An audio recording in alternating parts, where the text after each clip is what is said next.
Hey everybody, this is the summer program. This is day 9, video 2 of 3 on the topic of public goods, common access resources, and other market failures.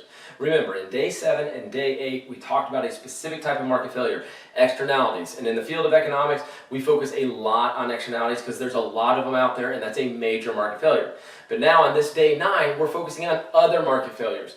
And here's a couple of them. Public goods. A good that by its intrinsic properties is deemed to be a public good by an economist. That good has a market failure associated with its properties of being a public good. Same with common access resources. Goods that are deemed to be common access resources by the definition of an economist are going to have market failures associated with those also. And then there are still a lot of other market failures for us still to talk about. Now, this particular video is focused on the types of goods, okay? How an economist organizes the types of goods into buckets. And basically, there are 4 major types of goods to an economist. Now, I want to say right here at the beginning, guys, that there's going to be some complexity, some shades of gray. There's going to be places that we could probably argue a little bit on where we would classify a particular good. But we want to just get the big, broad strokes, okay? So let's just focus mainly on that right now, okay? So, again, 4 types of good to an economist. Let's talk about those 4 types of goods. There are private goods, public goods, quasi-public, and common access resources. Now, where an economist puts these goods is based on 2 particular qualities of the goods.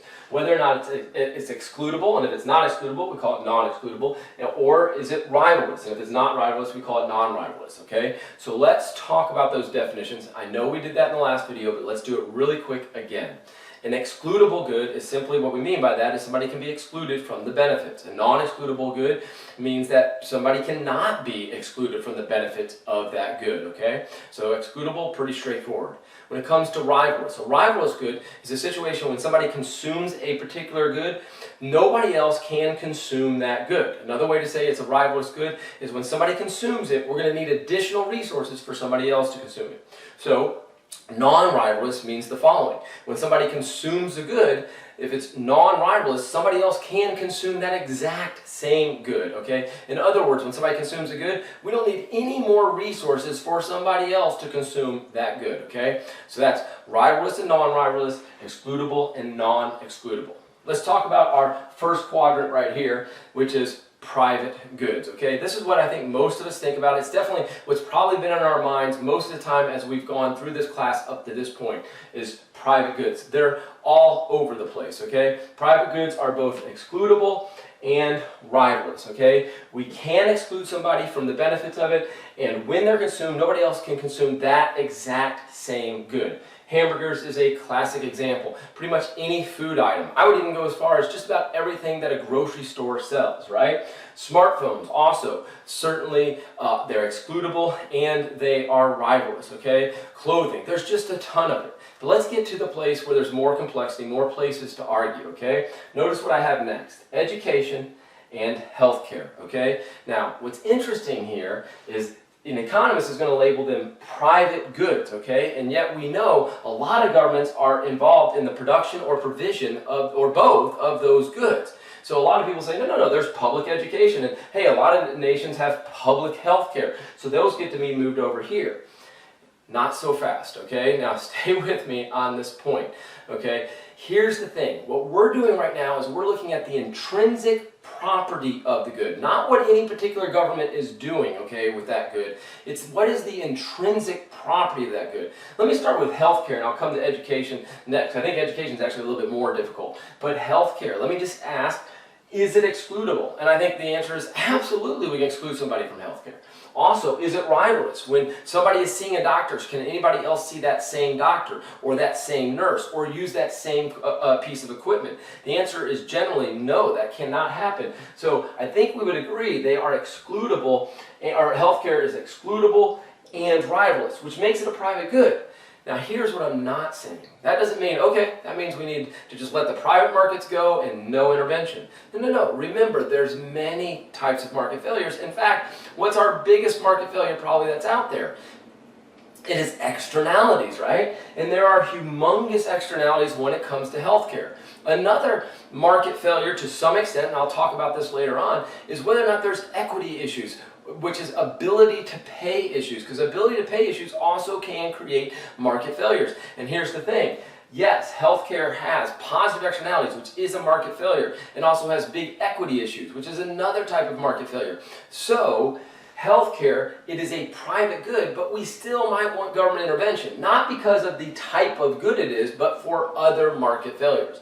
Same with education. I think we can all agree it's excludable, right? I can't take my kid to any preschool. If I just take my kid to a preschool today, they're going to say, wait, you're not enrolled here, right? Higher education, certainly we understand people are excluded from different types of higher education. And I'm just saying, when you think about the intrinsic property, could we exclude somebody from K through 12 education? And the answer is absolutely. It is possible to exclude somebody. It is an excludable good. Now, is it rivalrous? That's a little bit more murky. I think when we think of a traditional classroom, it's certainly pretty rivalrous, right? At some point, you can't fit just every kid into the same classroom. They can't all have the same teacher, so there is some level of rivalry. There might be reasons to move it over here when you think of digital education, though. But the traditional classroom, I think education goes here. Now again, does that mean, okay, let the private market deal with this 100%, no intervention? No. Yes, it's a private good, so the intrinsic qualities of its good doesn't make it a market failure, but again, there are positive externalities and equity issues, and we always have to keep that in mind. Positive externalities and equity issues, we say, are so large when it comes to these two things that is a reason for the government to get involved, okay? So, let's move on to the next one, public goods. This is one that even your staunch libertarians generally say we're going to need government involved in these ones, okay? Because the intrinsic property of the good, the market is going to fail, and it's going to fail big time. Public goods, we'll go ahead and jump over here. Public goods, they suffer from being underproduced. And when I say underproduced, I mean big time underproduced if we do not intervene. If there's zero government intervention, they will be underproduced in very large quantities. And maybe not even produced at all. What are some of our big ones? National security. Remember, we're saying it's non-excludable. You can't exclude somebody from the benefits of national security. And it is non-rivalrous. When somebody consumes the benefits of national security, somebody else can consume those exact same benefits. Same with public safety or a tornado siren. We've already talked about lighthouses. Certainly vistas and scenery also fall into this quadrant, into the public good. So we have governments involved in all of these things, okay? Again, what is the market failure? It is going to be underproduced, mainly because of that free rider problem. When I say underproduced, I mean tremendously underproduced, maybe not even produced at all. Next, let's talk about common access resources. When it comes to common access resources, we say they are non-excludable, but they are rivalrous. Something like an ocean fishery. We can't exclude somebody from the ocean fishery. There's no sovereignty over that ocean fishery. However, certainly rivalrous, right? We can overfish it. Same with lakes and clean air, common grazing land. Guys, this is probably the most common one when it comes to common access resources. Maybe you've heard of the tragedy of the commons, the situation where people overgraze that common area with their sheep, right? There was overgrazing because there was common areas that anybody had access to, okay? And of course, when they overgrazed, there was a rivalrous issue at play. Tragedy of the commons, that market simply failed. What is the big issue with common access resources? Non-sustainable. We have an unsustainability issue, okay? So it's all about sustainability when it comes to common access resources. Just the intrinsic property of the good, that market's going to fail. We're going to need some level of government intervention. Next, quasi-public goods, okay? These are ones that are non-rivalrous but excludable. We can exclude people from these, but generally they're non-rivalrous. Now, we might argue a little bit. We could quibble on some of these a little bit, okay? Like maybe there's some level of rivalry when it comes to satellite or cellular. There's, only so many people can access a cellular tower. I'm just saying in general, they're fairly non-rivalrous. And let me go to the one that I think there's the most shades of gray on. It's roads, okay? I think roads best fits here when we think about the intrinsic property of roads. But I do see some economists, they get a little bit interesting in the way that they deal with this. I don't think they stay completely true with focusing on the intrinsic properties of the goods, because I do see from time to time an economist might say, okay, a public good, okay, a road can go here if it is non-congested road and non-toll road, okay? But I don't think that's really focusing on that intrinsic property of the good. And you'll see them go over here, they'll go to the common access resources, okay? rivalrous, they'll say it's a congested road, but it's non-excludable because it's a non-toll road. So they'll say it's a congested road that's a non-toll. That goes into this common access resource. And it's not bad to think about that. It's a good way to kind of think about it, but I do think it's kind of going against the intrinsic property of a good. What I'm saying is this.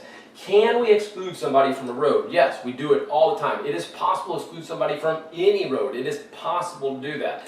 However, the non-rivalrous part, when somebody's using that road, somebody else can, until congestion, for sure. So at that point of congestion, it would then get moved over into the private. You can see I've got an arrow pointed right over here.